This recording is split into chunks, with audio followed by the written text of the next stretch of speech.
اعوذ باللہ من الشیطان الرجیم، بسم اللہ الرحمن الرحیم۔ ناظرین، اس ویڈیو میں ہم بات کریں گے پاکستان کی آزادی اور پاکستان کی آزادی میں مسلمان رہنماؤں کا کردار۔ ناظرین، ویڈیو شروع کرنے سے پہلے آپ لوگوں سے ایک چھوٹی سی ریکویسٹ ہے کہ اگر آپ لوگ اس چینل پہ نیو ہو تو اس چینل کو سبسکرائب کریں، بیل آئیکن کو ضرور دبائیں تاکہ آنے والی تمام ویڈیوز کی اپڈیٹ آپ کو ملتی رہے۔ ناظرین، ہندوستان میں مسلمانوں کے لیے ایک الگ وطن کا مطالبہ کر کے مسلمان رہنماؤں نے پاکستان کی آزادی میں نمایاں کردار ادا کیا۔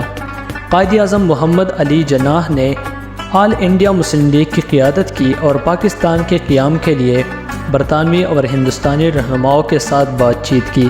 ان کی قربانیوں میں سفارتکاری، سیاسی متحرک ہونے اور برصغیر میں مسلمانوں کے حقوق اور منگوں کو محفوظ بنانے کے لیے مشکلات کا مظاہرہ کرنے کی کوششیں شامل تھی۔ یقینی طور پر پاکستان کی آزادی میں مسلمان رہنماؤں کے کردار اور قربانیاں قوم کی تخلیق کے لیے کثیر الجہتی اور اہم تھی۔ مزید تفصیل کے ساتھ کچھ اہم پہلو یہ ہے: قائد اعظم محمد علی جناح مسلمانوں کے لیے ایک علیحدہ قوم کے بنیادی وکیل کے طور پر ابھرا۔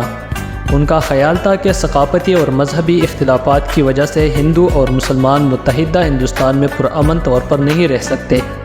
جناح کے غیر متزلزل عزم اور سیاسی ذہانت نے پاکستان کی مانگ کو تشکیل دینے میں اہم کردار ادا کیا۔ 1940 قرارداد، جسے پاکستان قرارداد بھی کہا جاتا ہے، کو لاہور میں آل انڈیا مسلم لیگ کے سالانہ اجلاس کے دوران منظور کیا گیا۔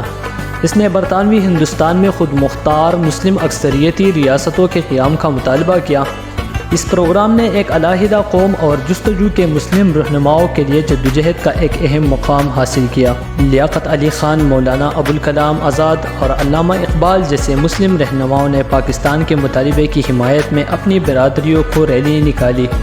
انہوں نے اس مقصد کے لیے وسیع پیمانے پر حمایت حاصل کرنے کے لیے سیاسی ریلیاں، ملاقاتیں اور عوامی فتح منظم کیے۔ مسلمان رہنماؤں نے برطانوی نوآبادیاتی حکمرانوں اور ہندوستانی نیشنل کانگریس کے ساتھ سیاسی ڈھانچے میں مسلمانوں کے حقوق اور نمائندگی کے لیے بات چیت میں مشغول ہیں۔ بات چیت بالآخر 1947 میں ہندوستان کی تقسیم اور پاکستان کے قیام کا باعث بنی۔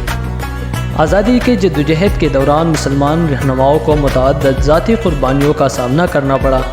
انہوں نے قید برداشت کی، اپنی برادریوں میں ہی مخالفت کا سامنا کرنا پڑا اور ایک علیحدہ مسلمان قوم کا خواب کو حاصل کرنے کے لیے اپنی زندگی صرف کر دی۔ مولانا محمد علی جوہر اور مولانا شوکت علی جیسے رہنماؤں نے اخبارات اور عوامی فتح کے ذریعے عوام کو متحرک کرنے میں اہم کردار ادا کیا۔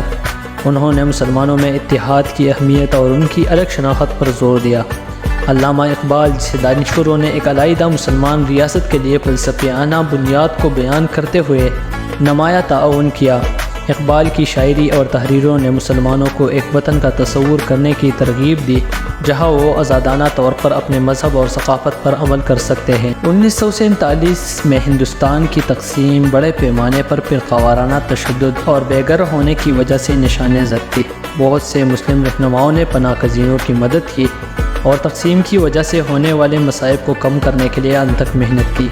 خلاصہ یہ ہے کہ پاکستان کی تحریکی آزادی کے مسلم رہنماؤں نے ایک الگ قوم کے حصول کے لیے غیر متزلزل عزم، لچک، سوچ کا مظاہرہ کیا۔ ان کی قربانیوں نے برصغیر پاک و ہند میں مسلمانوں کے لیے ایک وطن پاکستان کے قیام کی راہ ہموار کی۔ ناظرین، اور ان عظیم رہنماؤں کی بدولت ہمیں یہ پیارا ملک پاکستان 14 اگست 1947 کو نصیب ہوا۔ ناظرین، اگر آپ کو یہ ویڈیو پسند آئی ہے تو آپ اس چینل کو سبسکرائب کریں، بیل آئیکن کو ضرور دبائیں تاکہ ایسی آنے والی تمام تحریکی اور اسلامی واقعات سے بڑی ویڈیوز آپ کو ملتی رہے۔